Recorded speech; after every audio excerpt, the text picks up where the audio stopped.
I am aware that I have that fear a lot of worrying I'm going to be caught or I'm going to do something wrong. You know, I do experience more. Do you understand that's in your history?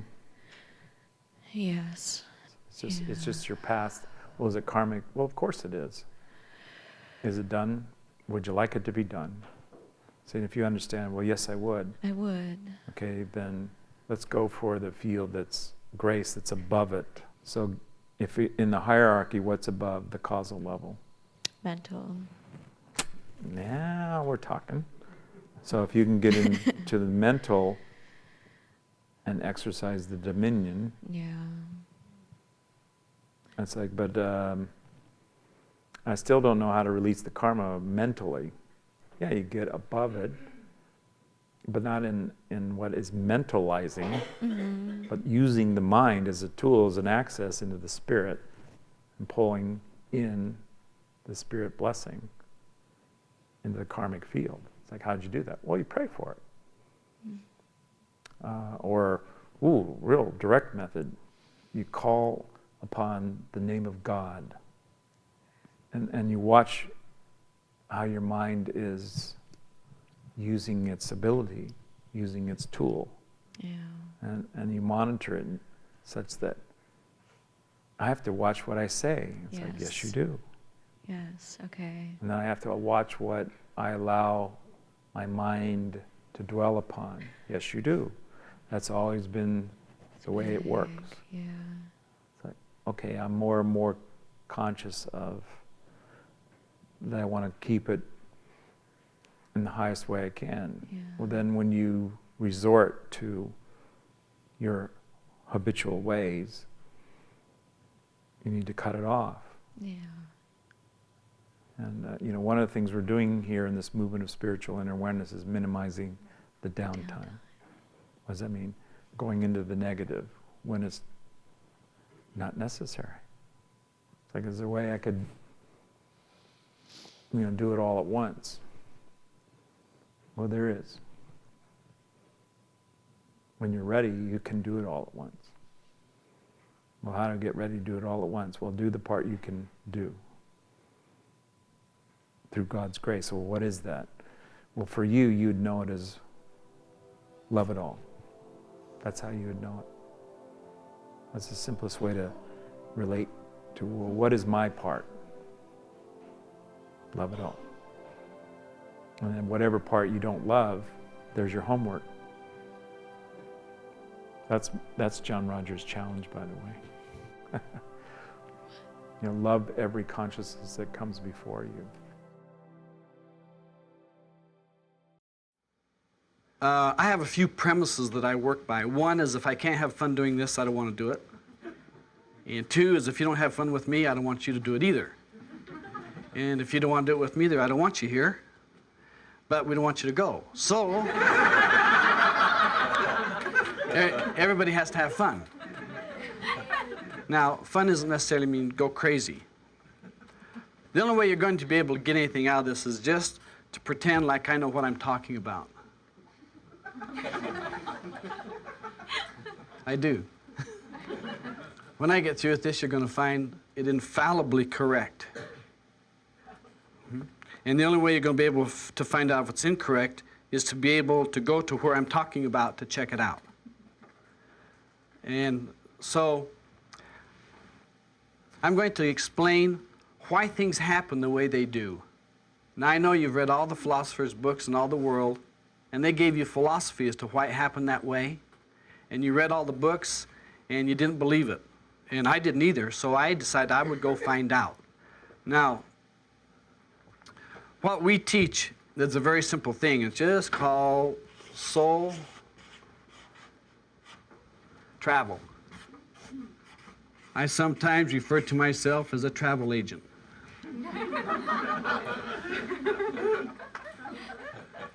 There's more to that joke than meets the ear or the eye. But what we actually do is transcend the soul, because actually most everyone can soul travel. Now, I'm sure everyone in this group is sophisticated enough to have heard of the word astral travel. Let me draw a little diagram for you, and I'll flip the page so you can understand what I'm talking about. And I'm going to do this from the bottom up so that you can get an idea of what I'm talking about. Where we are right now, you won't mind my back a little bit, will you? And I'm going to be saying this as I go along because you're on a slant, and if you're like me, I don't read on slants too well. Down here is what we call the physical world. This physical world is a world that can be seen, touched, smelt, felt in terms of reaching out. Right above that is another world that's rather invisible in terms of the material world, and we call that the astral. Now you can play along with these words and get a lot of strange things out of them if you don't watch how you pronounce them. And as a matter of fact, the more crazy you are at the pronunciation of the word, the more accurate you are of what exists in that level. This level here would equate with the imagination. So I just wrote the word imagination here for you people that are wondering what I'm doing. If you ever thought of the word imagination, it comes from the word image in. So it's imagine is to take some thought or idea, put it in a form, and put it inside. Every one of us, when we close our eyes, we go immediately into the astral level. If I go like this, I'm immediately in the astral level, talking to you into the physical level. It takes place automatically. A lot of people don't know that. Now, I am really doing a very simplified approach on this because it's extremely complicated to get into all of it. Above it is a causal level, C-A-U-S-A-L, which is what's referred to in Willie Nelson's new song as where karma starts. The word karma is probably a Sanskrit term. It's come from Eastern philosophy. The equivalent in Judeo-Christian philosophy is as you sow, so you reap. But that gets a long word to start spelling when you have limited space. So I just spell it out, karma. It works two ways. It's called action or inaction or the ability to have action. Did I say 2 ways? 3 ways. This is probably the most terrible one we have to deal with. Another word for it's called emotions. And I'll just write that above it here. Now, emotions are often what you call your feelings. But emotions is actually a contraction of words meaning energy in motion. So when we're having emotions inside of us, we're actually having energy moving through us. The difficulty of that is sometimes we don't like that. Right above this would be the mental, and sometimes we refer to this as the mind area. One guy said, "Is that the brain?" I said, "No, the brain is an organ that is associationally combined," and a lot of people are doing brain-mind studies. The mind is outside of the brain. The brain is something that routes. This area here people think would be real important, the mental area. Probably another word to put on this would be intellectual. So I'll write that above it. I'm not using the word intelligence. Intellectual. And I'm going to define that for you as what we get out here in the world from the books and our teachers, and we put in, we memorize it, and we put it back out through our mouth, to their ears, through their head, and then they say yes or no. Or we put it on paper and it goes to their hands, their eyes, back their head, back down the paper, yes or no, and back to you. That's the intellect. The soul is intelligence.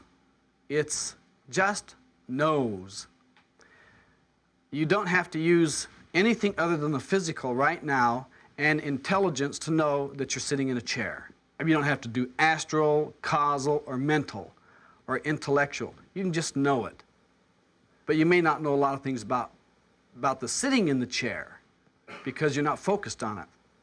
Then there's another level up here that is called the etheric.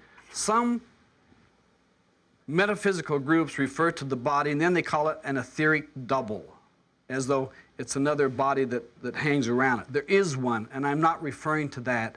I call that the body double, or the body imagery, or the body mirror, so that people get the idea that it does look like your physical body. Sometimes it's got a little gray film around the body, and you can see it around people. And if you're seeing colors in it, and energy moving around it, you're seeing another energy field that's been called the aura, which means color. This etheric, another word for it, is just the unconscious, and I'm going to put UC here. By the time I got unconscious build, I'd been doing that thing called plan ahead, where it comes down the side of the board. But as long as you get the idea, right above this level, this etheric level, there's a deep void right here. In fact, this whole etheric level, being unconscious, is sort of in the dark. Unconscious means no awareness that it's there. Now, human beings have developed, with all of this ability, an extremely powerful ability to hallucinate in the unconscious. Now, I know you're a psychiatrist, and you've probably dealt with these ideas before. Now, when we're in the astral level, we have fantasies or daydreams. Probably the daydreams would be stuck right in here between the astral and the causal and the physical, would be daydreams, where the child goes to school and they're off daydreaming about something, and the teacher says, quit your daydreaming and get back to class. That teacher doesn't know what's going on. Daydreaming is one of the most profound experiences we can have to get away from things that are unpleasant. Einstein daydreamed. Edison daydreamed. Everybody daydreams. What we call it when we're an adult, preoccupation. Now, let's just see how honest this group is. While I've been talking up here, how many of you have gone away and thought of something else, even just for a second, and came back? Raise your hand. All right, my work's cut out for me. In kids, daydreaming, and adults, preoccupation. There's something really neat about daydreaming. If you go and do your daydream, you will be a happier, more fulfilled person. And if you can handle your preoccupation, either go do it. If it's mine's Bora Bora in Tahiti.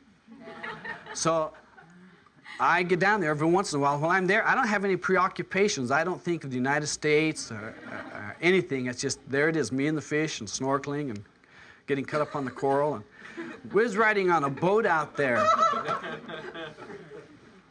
I was all showered and dressed up to go to dinner. John here, oh, come here, John. Everybody should know who this is. All the people in the world, this is John. This is the one who sunk the boat. There we go. Thank you, John. I'd been out all day long. I was tired, and they said, go for a ride. And I said, oh, wonderful. God, go for a ride. Yeah, because I was being a little preoccupied with, it'd be neat to get out there and watch the sunset. And so we got out there, and as we're going, traveling along, Johnny's in front, I'm in the middle, and it's very pleasant, and you can look down real far in the water. It's just clear. Fish that are probably that big look this big because they're so far down.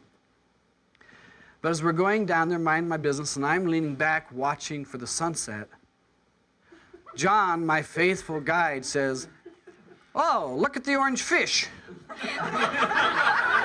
And he said, look at the orange fish. He didn't look on the side where the outrigger was. I'd been safe, but that one went boom. I never did see the orange fish. There was no orange fish. You were having a hallucination. I just wanted you to know that we can hallucinate consciously. I know in his mind, in his way, he saw an orange fish.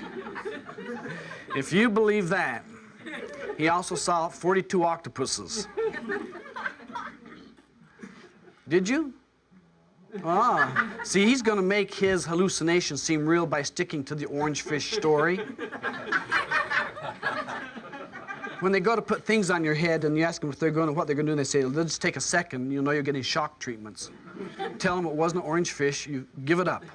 Just give it up real fast. In this area that's the daydreaming, here I'll put DD for it, and preoccupation, we'll put PO.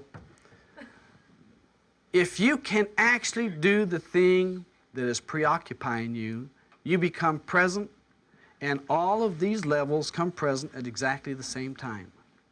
At that moment, there is such a sense of fullness inside of you.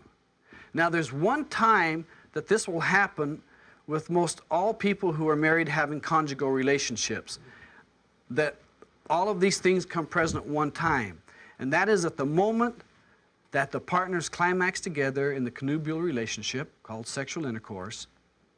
At that moment, it brings all levels of consciousness together at one point. That's why people are really caught up in having sexual intercourse, because it isn't the sex that does it, it's coming together all at one point, like boom, and you go, my God, that's fantastic. Folks, it can be just as fantastic without doing it with anybody else. Just bringing all the levels. There's an implication there that I did not mean to make. Well, while I'm in on that, I just might as well deal with it. Because, you know, there's two things that can be said about masturbation. One is you don't have to look your best. And the other one is you can practice till you get it right. And other than that, let me tell you, spiritually, it is a waste of your energy. And so it would be far better for you not to do it. You're going to say, well, what happens if it just happens involuntarily? Well, I taught school for a good many years, and I'd catch kids cheating, and I'd say, you were cheating. They said, no, it wasn't. My eye just went over there. I didn't have a thing to do about it. My eye just went over there. I said, your eye just jumped out, walked over there, looked at the paper, came back. You didn't have a thing to do with it. You go, right. And they'd have stuff written on their hands, and I'd say, you know, you're looking at your hand. You have something written on there. It wasn't me. It was my pen put it on there. I didn't have a thing to do with it. I've never heard such innocence out of such cheaters. So when people go to say something like this, what they're saying is, I don't have any control or authority over my life as a human being. That's nonsense. We have a certain amount. You thought I was going to say, we have total. No, we don't. If we did, we'd have everything we've always wanted. But we have enough. In this level right here, this causal level, is the big cause that comes back into the physical to cause us disturbances. It goes like this. Honey, would you like to go to the movie tonight? Nah, I don't feel like it. That's the causal level. I don't feel like it. What they're really saying is, I'm much more preoccupied with staying home and being with you and being close and being intimate and just being loving with you. But what they say is, I don't feel like it.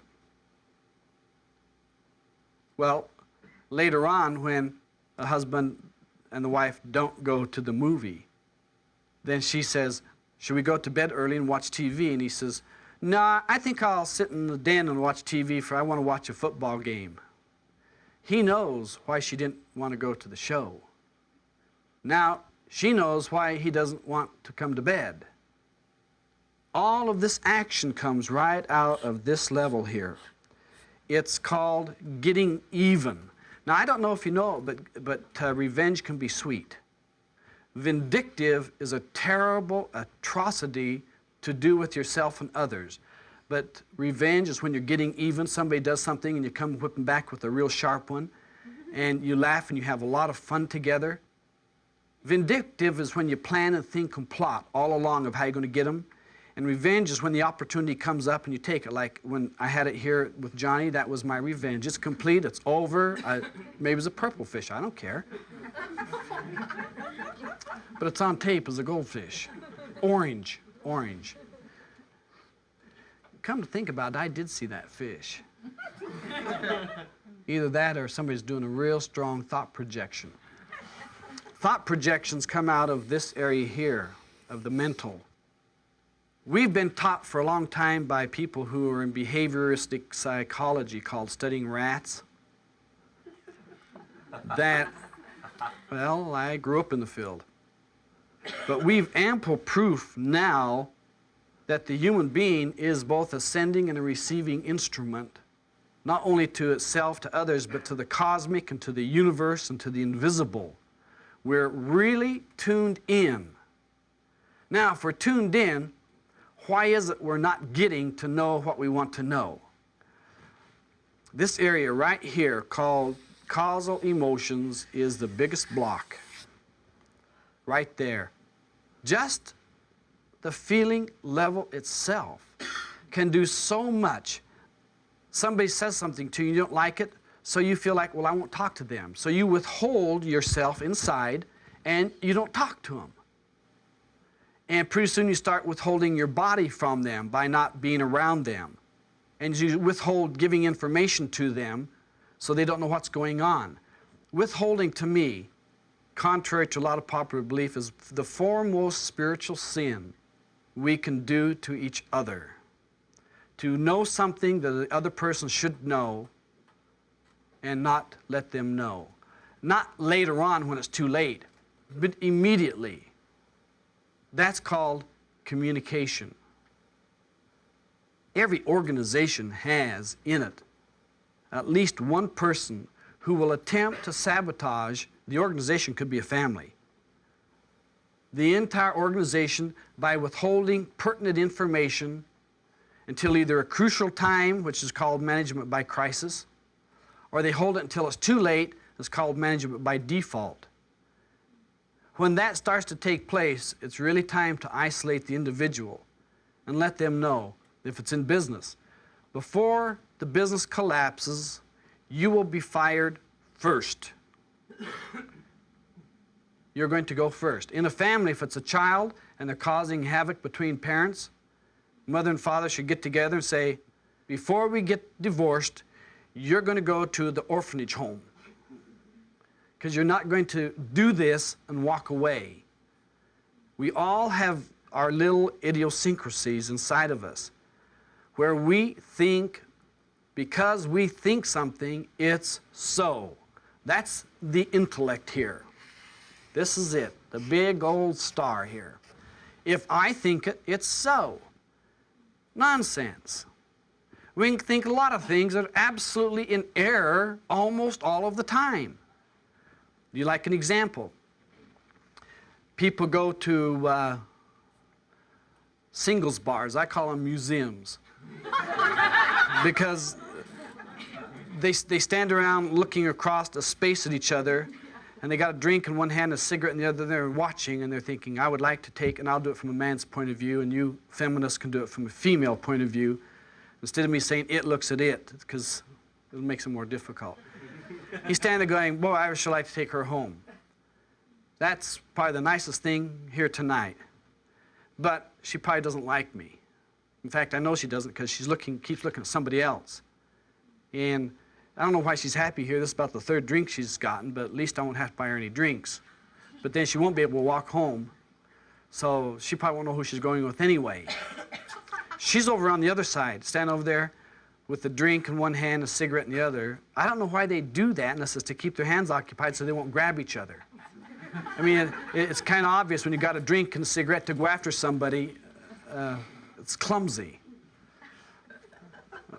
Looks unmannered, doesn't it? She's there thinking, gee, what a nice looking man. I would like to meet him and get to know him, but he probably wouldn't like me. And after all, he's probably waiting for somebody else. And he's probably waiting for some girl to come in here, and he's just biding his time. But gee, if he would just give me, I'd sure like to buy him. I don't know how to do this. Do I buy him? How do I get his attention? And he's over on the other side saying, gee, she probably doesn't want a thing to do with me, really. Now, they're both just doing, let's pretend that I know what the other person's thinking, called mind reading or projection. And the matter of fact of it is, if he just sit down, walked over to her and said, do you think you'd like to have a drink with me, or are you with somebody else? Her answer would probably be, I'd like to have the drink with you, and I thought you'd never ask, and why didn't you ask 2 hours ago? I'm so tired of standing over here. God, I mean, you're one of the slowest guys around and walk out the door mad. I've seen it happen. I used to go in the museums and look around to get this information.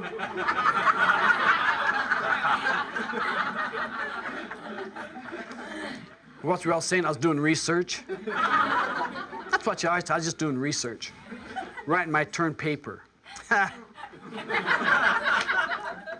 don't really come in here often just to get out of the cold and warm up a little bit. You come in here often? Oh, you do, huh? Oh, you did see me here last week. Well, I come here once in a while. It was 4 times last week you saw me. It rained 4 days last week. You understand how we will play the game in ourselves. This area here becomes self-talk. This intellectual mental area in the mind. Reasoning, justifying, why, how come it's all taking place. As a matter of fact, most of the time, here's the bad news, it's not taking place. Karmically, here's the good news, it's not taking place. Now, it's bad news if it's not taking place up here, and down here, it might be good news if it's not taking place, because this area here is where we build up our attachment to the material world. And boy, do we get attached to the material world. Can you imagine people letting, and I know some of you smoke and drink in here, so this will sound like an attack, and it is. But it's not with hostility, it's with undue loving. You let a little tiny object about that long run your life. Now, I know what that's like, because when I was taking a degree in psychology, I'd have a cigarette in one hand and a cup of coffee in the other hand. And after you've been in some of the psychology departments I've been in, I mean, if you're not crazy when you get in there, and most of those people go in there to solve their problems without anybody knowing what their problem is. I would save myself a lot of money if I just walked up and said, here's my problem, and then they said, okay, here's your degree, and I could have left. But you don't want anybody to know that this thing you do is so terrible. You know what mine was? Starting too many things and not finishing on them. And then keep saying, well, I'm going to do that, and I'm later. I had about 14 laters out there that were all coming to a point in time where if I didn't get them done, it was going to look real bad for me, and I didn't want to look real bad for me, so I would lie about my laters. I'd have more laters later than other laters. Well, some of you know what I'm talking about. Well, see, if you look at it intellectually, it's called prioritizing your behavior. But here I'd stand with a cigarette, take a drag, you know, and just drop me down a side, drink the coffee, pull me up, take the drag cigarette, drop me down, drink coffee, come right back up. You know, you do this 4 times a day in a psychology situation in university, and you walk out of the door at night going like this, and then you're talking to people going like this, and they say, what are you doing? He said, looking for cigarettes. We call it the Nicky Fit grab. Now one day, I was smoking a cigarette, and it was down to the end, and it started burning my finger, and I was going, my God, that's burning my finger. And I realized that my hand was numb. Not only that, I was shaking so bad with the other, and the coffee was going over, and it was hot, and it was burning my... Now, I didn't put cream and sugar in it because I didn't have a degree for chemistry, just black.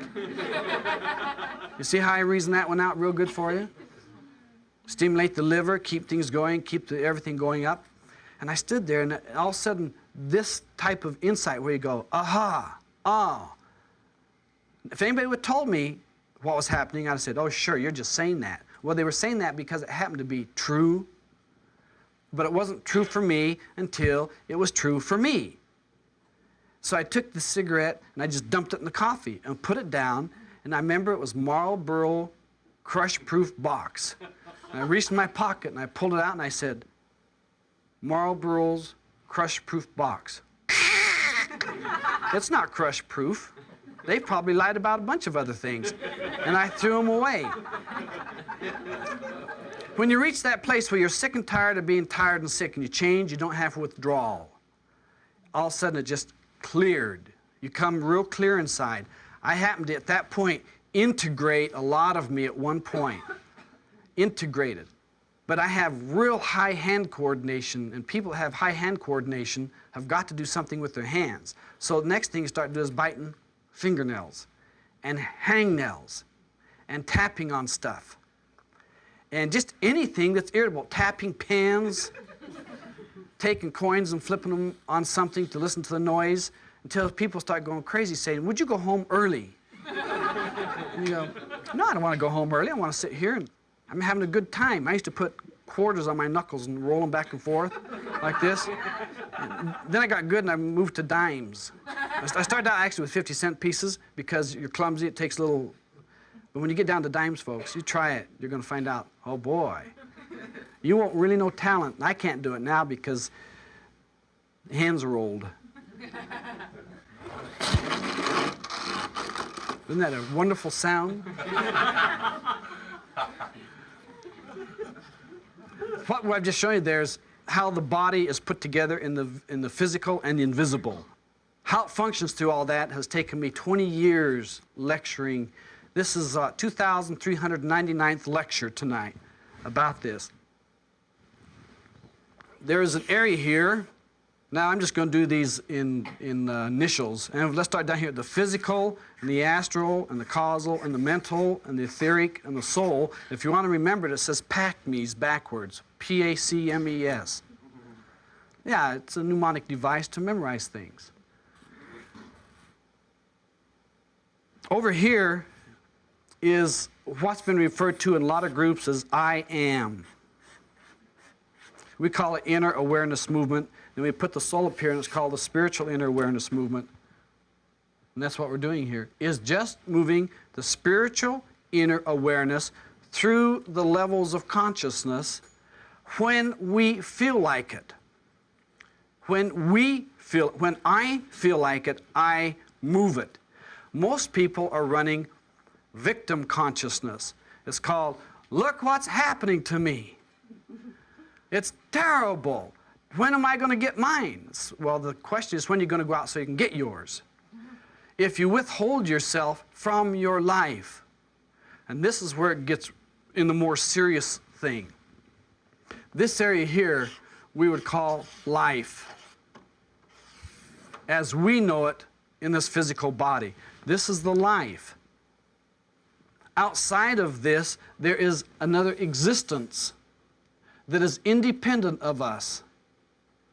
And this existence over here that's invisible actually makes up 2/3 of our existence. 1/3 is seen down here in the physical, and the other 2/3 are here in the astral, causal, mental, etheric, and the soul. So we could break this bottom part off physically as a third, and up here into the mental as a third. So we've got a third here, a third here, and a third here. And we're putting all of our energy in this lower third, disregarding the other 2/3, and the other 2/3 is where the key to success is found. But if you forget this third, if you forget it, you pay the price. It's called tuberculosis, cancer. Let's just call them dis-ease, if you forget this. But the body itself is inherently capable of maintaining and healing itself. The mechanism has been inbuilt. God wasn't a dummy. He fixed it up real good. And I don't know if you know, but when we were made, we weren't made out of secondhand stuff. We were made of prime material. And when He made us, He didn't use up everything. He left a lot over. So there's a lot of energy left over in here that we just call the spirit. That spirit pervades all of existence. Physicists look at this widget I've got here, and through their method of investigation, they'll say there's more spaces in there than there is solid. You go, that's crazy, because I can't hold space. I can't hold air. They say, yes, but you see, they're looking at a level that is invisible to the physical ability to see. But they prove it time and time again because of the way they take their information and do other things in the physical world with it. We go, how on earth could they have done this over here from this here? Well, that's the ability and the training they've had. They didn't get that from staying down here in the physical, or just daydreaming, or letting their emotions run them, or just sitting there mentalizing. Do you know what mentalizing sounds and looks like? How many of you have ever heard of Wrigley's Spearmint Chewing Gum? Yeah? the song goes, double your flavor, double your fun with double good double mint gum. Double your flavor, double your fun with double good double mint gum. Double your flavor. So you can just go on and on and on. You can do anything else, and just, some of you still doing it? That's mentalizing, just over and over. You'll get a song coming through your head, and you're doing a lot of things, and that song keeps going. Pretty soon you go, stop. I don't like gum. I'll take chiclets. Give me a jawbreaker, a jelly bean, anything. But don't give me the mentalizing where we just go repetitively over and over. But we can take that repetitive ability and build into it step-by-step affirmations of how we want our behavior managed. Most of us have a degree called management. We are to manage our body,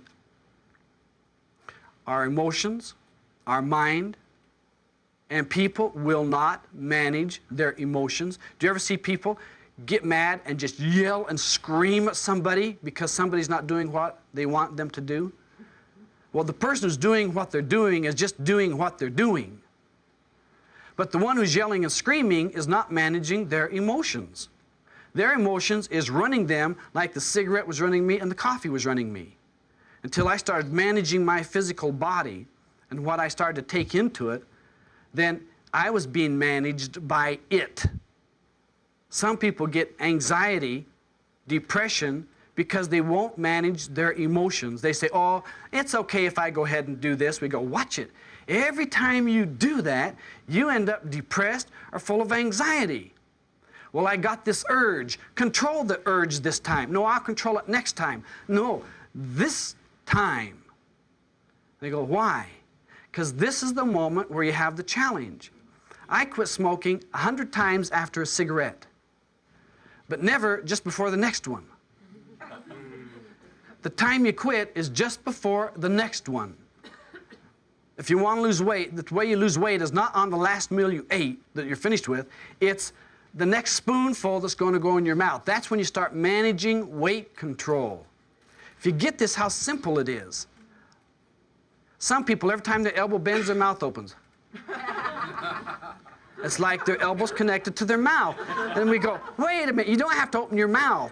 In fact, if you really want to cure yourself of eating, put a mirror in front of you and watch yourself as you eat. You get so disgusted, you'll quit. Then you wonder why some people don't want to eat with you. You know those little things you get on your face from eating?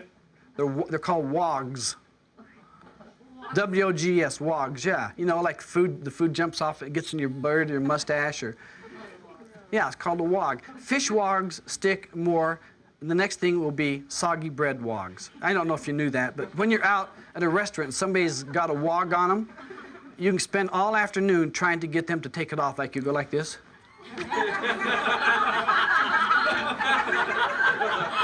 And the person will start mimicking you. Pretty soon they're going. Then they do this too, as though they didn't know the wog was there.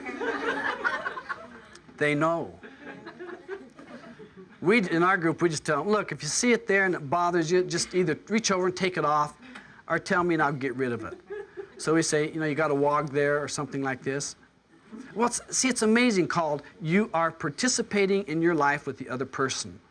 And the other person they're participating in your life with their eyes and their anxiety, called, do I tell them what's on their face?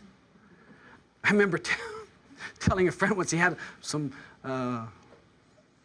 piece of bread hanging on his lip. He had a bigger bottom lip than mine, and it was just hanging there. And I was watching that, and he said, what are you looking at? And I said, you got a piece of bread on your lip. He said, of course, I'm eating.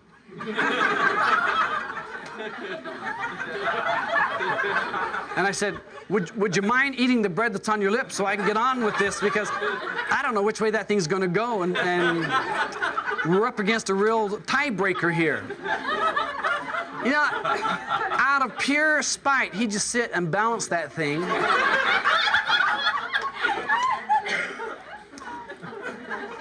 Finally, I just reached over with the napkin, I went like that, and just flicked it across there and just got it just perfectly. And he said, how did you learn to do that? And I said, I was sitting here practicing.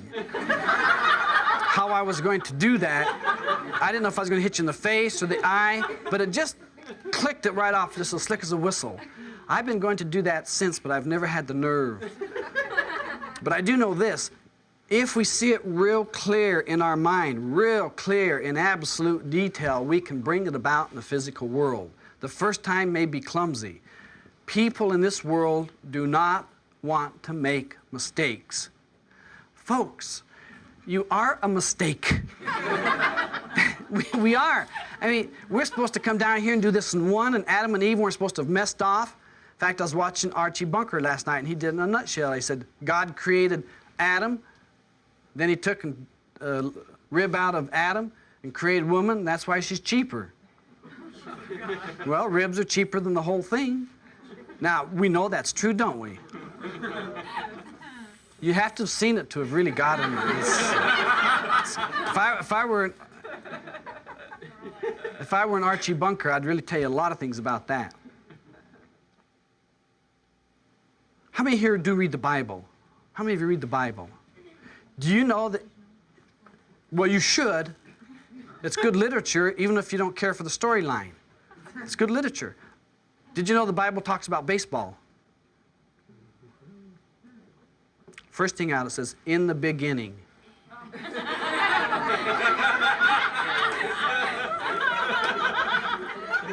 Eve took first. Adam took second. Ruth was in the field. Abraham sacrificed. The prodigal son made it safely home.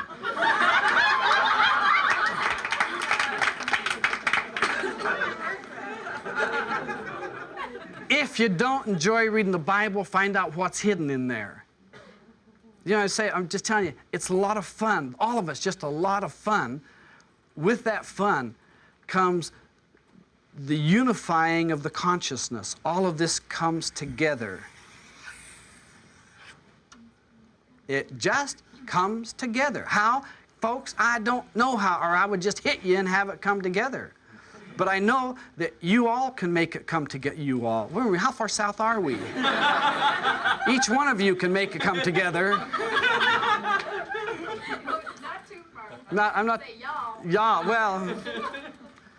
No, I'm going to hold that up till I get real south.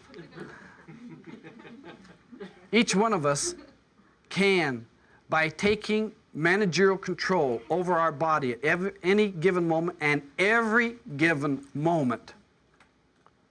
When we think we've got to pop the pill, snuff the coke, smoke the marijuana, whatever any of those things are, at the moment that comes in your mind is the moment decision has to be made. And you manage your mind. How many of you ever saw the movie called Fatso, where Dom DeLuise was eating, and he was very heavy set, and his brother put his plate on the table by him. He looked at him. He says, "You don't know how to run your plate." And it amazed me that he had it down how to manage the food to get it in his body so he could get more in there. That's managing from the outside in. We're going to have difficulty whenever we try to manage from the outside in. If we take and read a recipe out there about a cake, we don't get to eat the food off reading the recipe. We can read a water almanac and thirst to death. But if we go and take it from inside, then we get to create out there what it is we really want, and we have the ability of creation in us. We have the ability of creation. Interesting thing tonight in the entertainment section, we had a lot of poetry. Now, I don't know if you know it, but poetry, if you're right-handed, meaning the left side of your brain is controlled, is a right hemisphere activity. If you're right-handed and you're right-eyed, the left side of the brain is controlling. If you're left-handed and you're left-eyed, the right side of the brain is controlling. Either way, when you read poetry, it opens up the other side of the brain and starts activating it because of the nature of poetry. When you sit and listen to it, some people go, "I don't like poetry. Let me have my gun and shoot somebody." See, let me get out there and tune up my car. Something's wrong in the car, and they go back and they sit there and they go, "Gee, I don't know, something's wrong with the car." And they stop thinking for just a second. The brain flips over The creativity goes, aha, insight, comes back across, and we go, well, maybe it's over here, and you pull it off, and there it is. And somebody goes, how did you know that was under there? And the answer is, I just knew. And we say, you can't just know. Yes, you can just know. We do it all the time. Women are supposed to have had the sixth sense. They got all the money, so we know it was more than six. But it is insight, it's intuition, it's the aha, the eureka approach. And I'll tell you something, you can change over the brain hemispheres by how you breathe through your nostrils. Just breathing through the nostril. Just switching them back and forth, and the brain will start to switch over. The first few times you do it, you go around clacking like a chicken, and somebody tells you, you know, you're really out of it. So after that, you learn to do it in private. Now, if you do that a whole lot, you're going to get a headache. You should know that. So take a couple Excedrin and then start. Well, I know that sounds crazy, but that's called managering, not management. No, I would suggest you don't do it till you get a headache, but to practice doing it. As a matter of fact, when you breathe through the right nostril, it actually goes back up into the right side of the brain and affects the right side of the brain. It doesn't cross over here at the glabella as the eyes do from the right and the left brain hemisphere. Isn't that right? About the glabella and the changeover? Isn't that right? This is the first time you've heard about this, right? Yeah, the air. It goes right up and affects the right side, and the left goes up and affects the left side. Now, the yogis knew this, God, 10,000 years ago, even though the Bible says it didn't start then. Sorry, you know, they got records written and they dated it. And just learning to breathe through that. What's funny is, in our nature, in our body, the nose will switch back and forth unless you got pathology normally.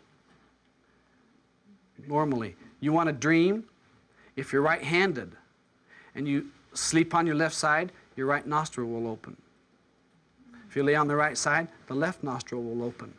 You may find out certain times you lay on the side, you get these funny, strange dreams. It looks like there's a steamship coming across the ocean, and it just went through the house. Now it's a train and flying through space. You wonder, what kind of dream was that? I see somebody shaking their head like, I had it, yeah. It's a multi-level dream that cuts through all the levels. So you got something physical, imaginative, emotional, mental, unconscious, and there's a spiritual thing attached to it. As a matter of fact, Edgar Cayce said something. I haven't read all his work, but he said this statement. Great things happen to us, and before they do, we are shown them in the spirit. He said in the sleep state. But when we go to sleep, we may not go to the unconscious. We may go into the spirit. The Bible, it says, Paul said, I know a man that was in the spirit. And it says, if you want to know God, worship God in the spirit. It doesn't say worship God in the flesh. It says, get up here in the soul, and the soul's connected to the spirit, and at that moment you can have total fulfillment and worship because you are spiritually alive. Cut off this spirit, and the body stops walking around. It will still grow for a while because it's set to grow for a while. Hair will grow, fingernails will grow, protein's being used up. Cut off the spirit, it stops. This will stop first. The physical body goes first. It lays down, you go, he's dead. But then somebody comes along and brings him back alive, and they say he wasn't really dead. And he's saying, I was up above you all looking down, and you were pounding on my chest, and I wish you wouldn't do that because it hurts. That's the astral level. Some of them float up real high, and they get up and they have this tremendous, wonderful feeling of being one with God, but they don't remember anything and they didn't see anything. And they didn't see anybody in the room. But they have this tremendous euphoric sense of consciousness. Then they get up here in the mental, and they're away from the body, and they're up in the mental realm, and this great being talks to them, or somebody comes and sees them and says, go back. Well, that's what it boils down to. What they're really saying is, we reject you. You know, it's okay to be rejected by bodies, but when spirit rejects you, it hurts. But we feel more hurt when another body rejects us. You're not going home with me? Oh, God, I'm going to go kill myself. Just don't make a mess. Why? Well, everybody's going to die. I don't know if you know that. The body. The astral body has a double body around it that has all of our unconscious mechanisms of this world and everything we've done, and it hangs around us. Sometimes we feel a little fat at times. It's because we've got things that we've got to do and we haven't done them. We've tucked them in the baggage around us. And as soon as we go and handle it, we go, God, I feel like a load's off my back, like I can, geez, breathe and stand up. That's right, folks. There's a lot of truth in that when that happens. But when we die, that unconscious is identified with the physical body, and it knows that it gets its energy off the astral field. When the physical body dies, that unconscious body wraps itself around the astral body for life, to get life and energy. And if the astral body doesn't know enough to shake it, you got what we have in earthbound spirit. You see them walking through the halls of London and old quaint homes and things like this, and they come and sit on your bed and hold your hand, and they can do this for, my God, 1,000 years. So if we know that that's going to take place and we leave the body, and we know how to leave the body because we practice that, when this physical body dies, the unconscious starts up and we just shake it loose through willpower. You don't belong here. And it drops away. Pretty soon we can drop the astral body and go up here this way into the causal body, which is an emotional body, and it can be seen. A lot of the spiritual leaders, and let's say psychics and clairvoyants, and they aren't necessarily spiritual leaders, they have a talent and ability, can see these and differentiate them. And as we come up here, we can drop this emotional body, the causal body, and we can come up to the mental body. Then we drop, and this is really important. A lot of people have seen God in this level. I saw this being, and I talked to this being, and they said they were so-and-so. It's amazing. If you're Buddha, you see Buddha. If you're Christian, you see Jesus. If you're Jewish, you might see Moses or Joshua or Jeremiah or somebody else. If you're Hindu, you may see Shiva, Vishnu, Brahma. Whatever it is that you were conditioned down here to study and believe in influences what you see up here in your mind. If you've been taught that hell is your next step, when you die, you go right over here to this little place called hell. What's the bad news about that? It's warm all the time. What's the good news about that? It gets hot enough, everything that's unpure gets burned out, and you stand free. What's the good news about hell? If you didn't clean it up here, on this level, you get to clean it up over here in hell. It just all of a sudden took hell out of the danger zone, didn't it? But look, that doesn't mean mess around and take a side trip. That's why we're here now, because we messed around and we've taken side trips. We're now here looking at, well, let's see what my side trips have done for me. When we come up here in this etheric, there's this great cosmic mirror here. And this is void. And if we can get through it, and a lot of people have, they've come back with new religions. I saw the face of God. In fact, the guy traveled through his own physical body, mental, emotional, etheric, into his own universes, came up against the etheric void and saw and said, I saw God face to face, and it was myself. Didn't get out of his own body. When it says worlds without end, they're not talking about that out there. That also, but inside of us is the micro as well as there's the macro out there. And we're sitting as a pivot point between two dynamic areas. We have difficulty with that if one starts to take over control more than the other. But if we can actually make ourselves available to both the macro and the micro, make ourselves available. And how do we do that? Meditation, prayer, spiritual exercises, loving, caring, serving here in this physical world. We make ourselves available to all of that. We can do that. Forgiving is one of the first steps. It goes like this. I forgive myself for all the junk I ran on me thinking I was running on them. If I get angry at you and you walk out the door and I'm still angry, guess who's hurt? Me. And if I don't tell you, it's even worse. So one thing when I get angry, I got to let you know so at least you get to suffer a little bit. You're going to suffer until you see the next person that you like, and then you're going to forget that I was angry. And once in a while it might come in, maybe 10 or 15 years later, say, yeah, JR's angry one night. Poor guy. Hope he's over it. And for 20 years, I've been being angry at you. Now, folks, that's called stupid. If you ever wonder what stupid is, that is it. And we do that so we know we all got some stupid in us.